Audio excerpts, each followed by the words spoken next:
Hello and welcome. You're watching NewsX. I'm Megha Sharma and we are talking about Budget 2023-24. India is at a comfortable position with $3.4 trillion as our worth. We are growing at a staggering 6.8%. We in fact are looking at building our economy to the level that will allow us to be the third largest economy by 2026-2027, and that's putting us comfortably without having any sort of pressures to be mounted to reach that level. But the bigger question arises is to fight the top two individuals, the top two countries, United States of America at number one and China. So where will our dream of $30 trillion economy take us? Would we be able to achieve it after the 100 years that India completes of its independence? Let's open up this discussion. This is a special telecast that has been jointly brought to you by NewsX and Business World. My first guest on the telecast, Thiagarajan, he is the MD and the CEO of Blue Star. Thiagarajan, I commence with India's $5 trillion dream, which is, we blink an eye and by 2025 we are going to reach there. In fact, not just that, we are going to be able to surpass Japan and German economies as well. So, what is it that is going to take us from building on from there to be able to be a self-sustained economy, to be a manufacturing hub, and not just a manufacturing hub in key areas, whether it is steel or defense or space, but also to be able to become an export hub in these key strategic areas? Good evening. It's a pleasure to interact with you and the fellow panelists here. The first thing is that union budget is one of the pillars in realizing that dream. The budget alone cannot do everything, that I think everyone will agree. The first thing in my view is to maintain some kind of consistency in terms of direction. So I'm very happy the same direction has been maintained in terms of A, bringing down the fiscal deficit, 2, allocating more for capital expenditure, which means infrastructure building initiatives will continue. The third one is looking at the social infrastructure as well as all the stakeholders. Now, the PLI schemes specifically, what is the immediate opportunity in the export market? It is the manufacturing's contribution in exports as a country. Even after 75 years, we are very, very negligible. We are less than 2% of the manufacturing output in the global supply chain. So the PLI schemes have kick-started that investments, and that is going on very well. And I think the government will persist with that for a few more years so that we are able to. Second thing is, for you to be competitive in the export markets, you have to be having a large scale in the domestic market as well. While we may be talking about 130 crore people, the issue is related to how many are consuming what categories. That we are very, very badly placed. We have to bring more and more people into consumption cycle, right, which means employment generation and putting more money in the pocket. That this budget is doing. Lastly, the research and development innovation you need to build, because I see across the globe, if you track back, GDP growth and the R&D investment as a percentage of GDP has been consistently growing. It is the case in Japan, it is the case with West Germany, it is the case with Israel, it was the case with United States. If at all I can point out, this budget didn't talk about R&D innovation, how much more will be invested. I think that is one pillar we must do in order to make this growth sustainable. Okay. All right, those are important points. Shaurya Nigam is the CEO of Jazbaat, also on the telecast with me. Shaurya, they are important points. Thiagarajan said we need to build our manufacturing base, it needs to become larger. We need to have skill employment that needs to be focused on, which has been focused by the budget that has been announced by Nirmala Sitharaman. There also has to be focus on digitization and utilization of the new technologies, whether it is AI, AR, VR, whether it is robotics, whether it is drones. Now, how would the amalgamation of all three aspects bring for a unified, focused growth in the direction that India is looking at? So, Honestly, this budget is one of the better ones that I've seen so far. Specifically, I'm here representing the AI industry, running an AI company. I think, this was a pleasant surprise that the government is thinking about AI so much ahead of time. Most of the countries are still trying to catch up here. I mean, conversation about setting up three, skill centers in the top institutions of the country, talking about Industry 4.0, talking about skill development around AI is phenomenal. I see this as one of the better announcements by the government, one of the better budgets by the government, and this will definitely place India as the front runner of technology. Absolutely. Absolutely. And I don't know if we are at the forefront of building AI technologies, AI-enabled technologies across all sectors, but here's a start that the government and with the budget that has been allocated towards that direction is going to achieve. I cannot but bring that attention to our viewers about the UPI, where India has been at the forefront of it, and the world is at this time, copying our technologies and our database and our digitization processes. Samriddhi Katyal, co-founder of Fandom. So how are these allocations, and particularly when I talk about allocations, skill development, the maximum population in our country is in the age group of 18 up until 35.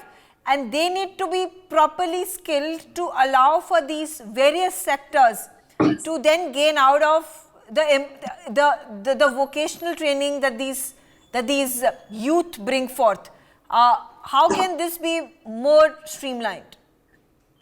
Thank you so much for this opportunity. And firstly, let me just congratulate the whole of India. And this is a great budget as a startup entrepreneur to have. The amount of startup budget is being tripled. All this amount will actually go towards skill development. We are a self-learning economy. The learning capacities of India are growing through the internet, through internet and everything. And I believe with the triple startup budget and with the schemes that the government has brought about, I think it will really help boost the entire economy.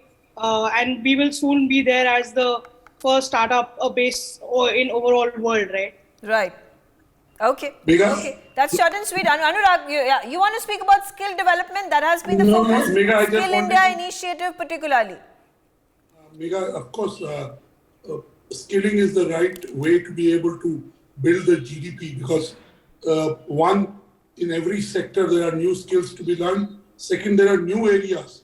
And third, if we have to upgrade ourselves with technologies like ChatGPT coming in. But I wanted to bring in, Megha, manufacturing has been a big thrust for this government throughout COVID, post-COVID, and in the budget. So I wanted to bring in Mr. Thiagarajan, who's the Managing Director and CEO of Blue Star, to ask him what is his reaction on the budget.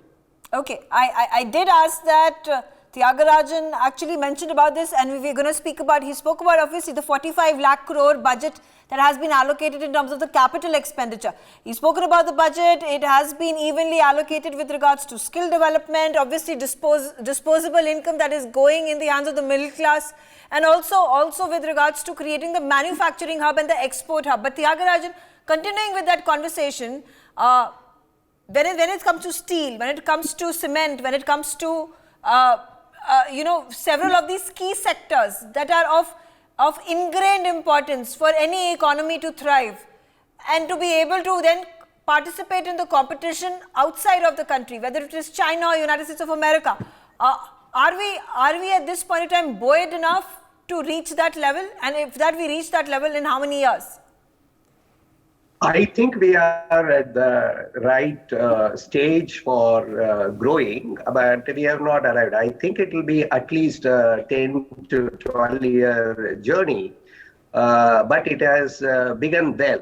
The very first thing is that growing the domestic consumption. And what had happened in the past 10 years, we had forgotten manufacturing. If there was an easy route to get everything from China, and it is only post the COVID, we are thinking about manufacturing quite a few things. And it is dramatically changing thanks to the PLI schemes or ease of doing business being relaxed, many states competing to attract the investments, and the government being serious about let us do manufacturing. Otherwise, services we did extremely well.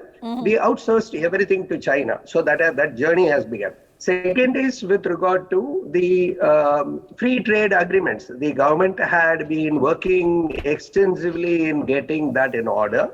Third is input cost reduction. This budget again addresses quite a few things. Even something like artificial diamond, that let us go ahead and invest in that. The seeds for that will come at concessional duty, so on and so forth. Yes. So that is another pillar for somebody to grow as a good player, significant player in the export market.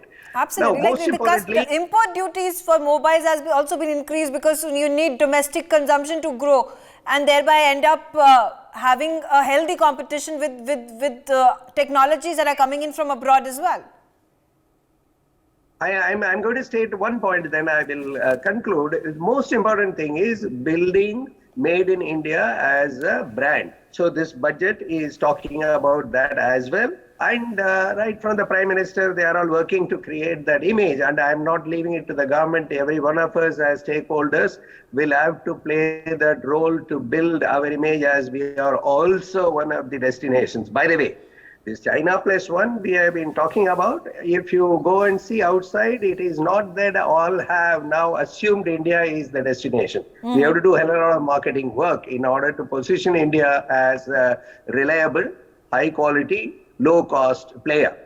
Okay. At the end of the day, they are going to buy from us only when we are competitive and meeting the quality conditions. This job is therefore, it will be a 10 to 12 year journey. Private sector will have to do their part in that. Absolutely. Squadron Leader A.K. Singh is the president of the Armed Forces Officers Organization from Agra. Important question. We are building our key industries. Defense cannot be left behind. In fact, there is this primary pragmatic focus when it comes to Atmanirbhar defense, Make in India defense. Where's the growth path going?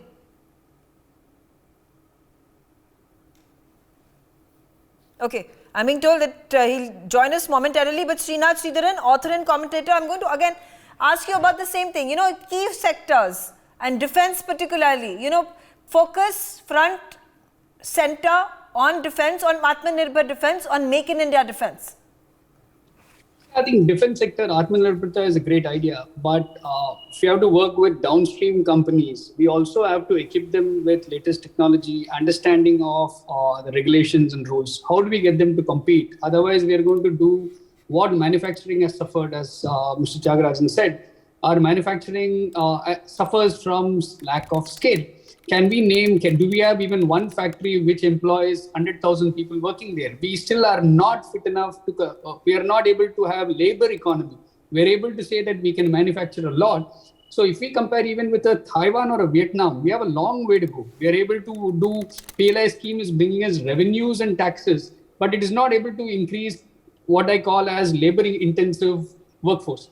I think that's a challenge that we are going to have. Also, India, over the years, is not really credibly built. I'm talking about the manufacturing sector, the efficiency of output at scale and unit price. And this is where I think China has taken the complete lead. So if we want to play the big game in US, in the world, by the way, India is not even in the top 3 list of anybody who thinks of outsourcing manufacturing. So if we think next year we are going to get a lot more factories coming and opening in India, we're delusional. Throwing free land and tax holidays alone won't get us those. Are we able to build townships which can we build 100 Jamshedpurs and have all those people, lakhs and lakhs of people working in one single factory? I think that's a question, whether it is for defense, anywhere else. But I think this overall budget, I would think, why are we shying away from calling it as Nirmala-nomics? It has arrived. I mean, I think it's also, is there a gender bias? I see that media has not spoken about Nirmala-nomics. I mean, we've had a fantastic budget and everybody is shying away from calling it so. Oh, absolutely. This is Nirmala, this is the stamp of Nirmala Sitharaman right there. Yes, Anurag, yes, we're talking about Nirmala-nomics. So, Srinath, why do you call it Nirmala imprint? Of course, she's the finance minister. But where is the skew? Where is the, tilt that you are calling it what you're calling? So very simple. I think while we all, there are a lot of, let's say, not allegations, but people are skeptical whether it's a populist budget. It is not a populist budget. It's not robbing the tax revenues to throw away money for populist measures.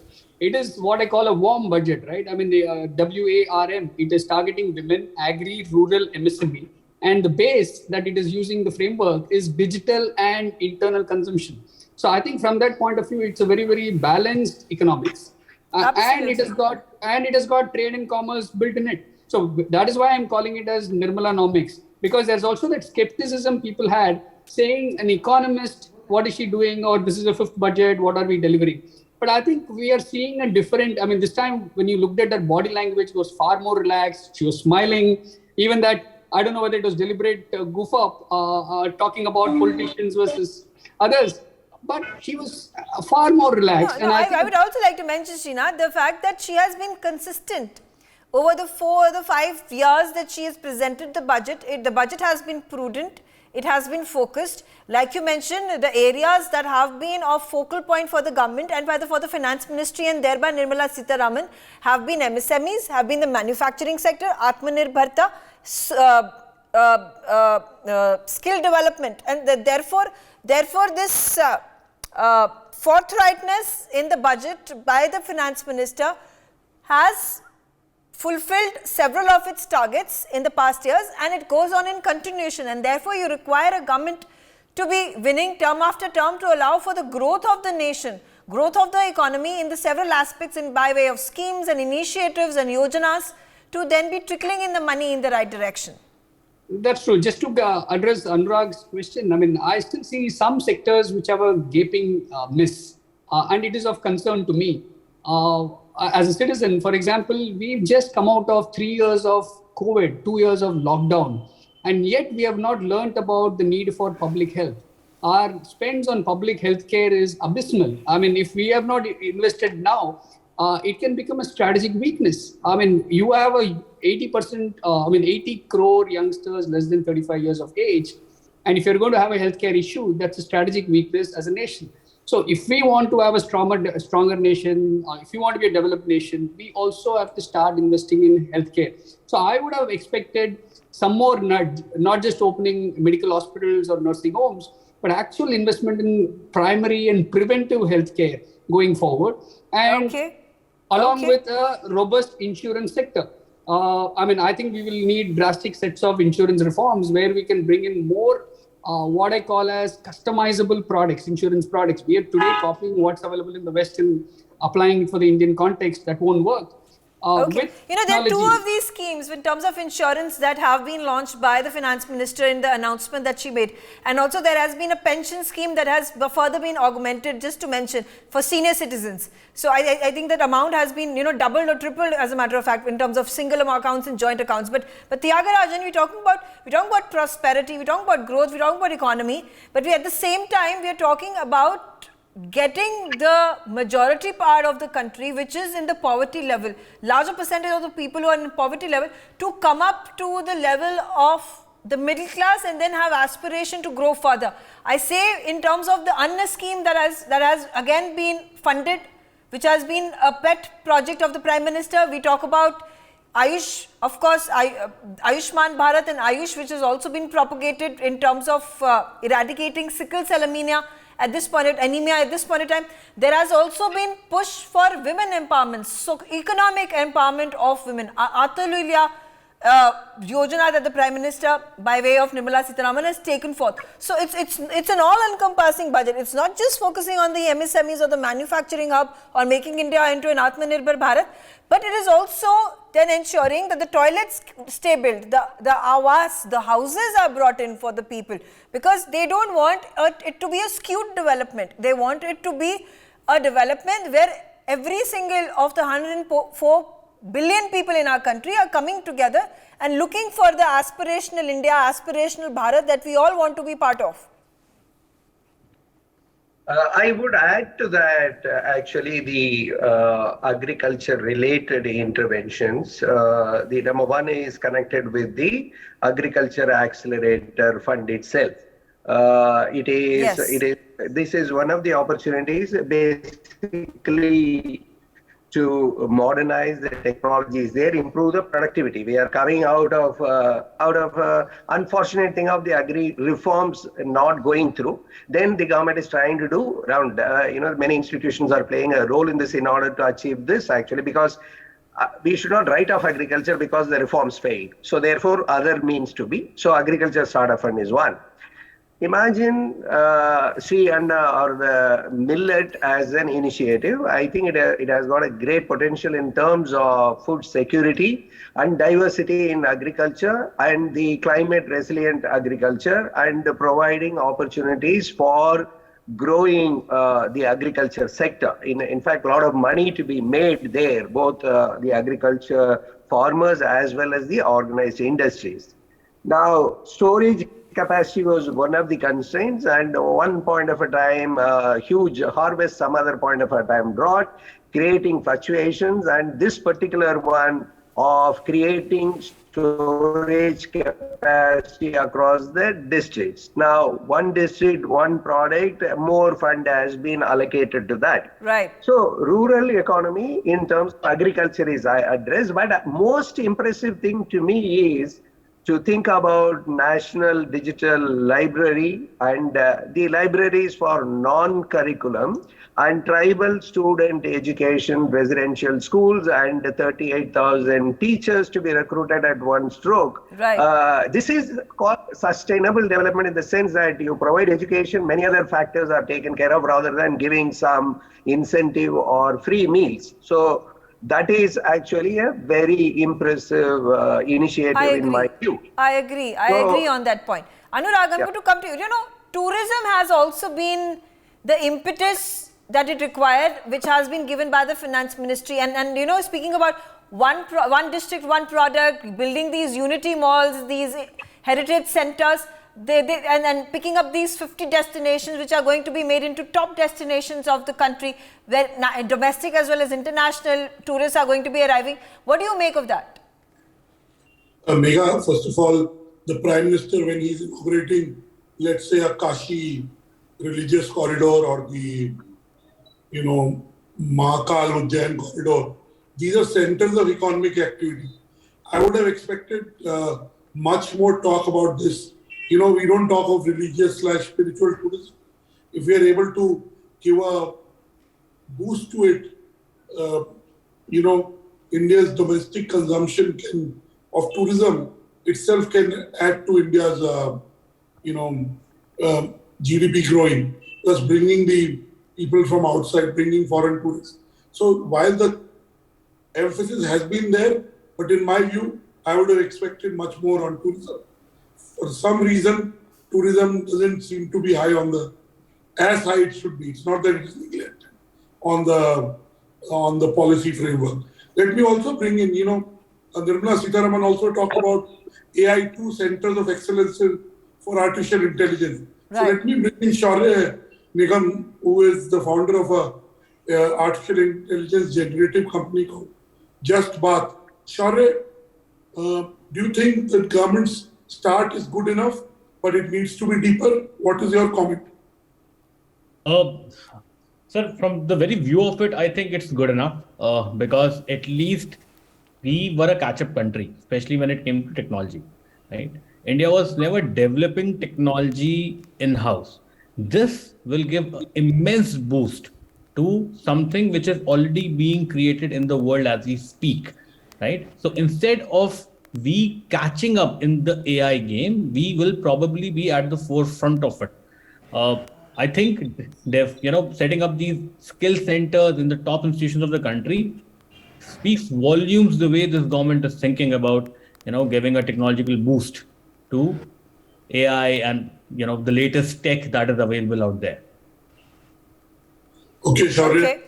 Okay. And, we spoke about AI, we spoke about robotics, we spoke about drones and how this is going to further help in speeding up our economy. And I gave the example of UPI. The world is at this time replicating what India is bringing to the table in terms of digitization. Will India again bring about a fresh impetus in AI and allow for the world to replicate our innovative model? Because at the end of the day, whatever works for India with a $1.4 billion economy, 1.4 billion population, will work for any other economy of the world. That's a given. And Samriddhi Katyal, coming back to you on the telecast with regards to all these cases in point that we make, and when we speak about artificial intelligence, what can the private sector bring to the table to help government build a PPP model to allow for AI to be in our lives as a common way of living, whether it is about building cars, whether it is about semiconductors, whether it is about mobiles, so on and so forth?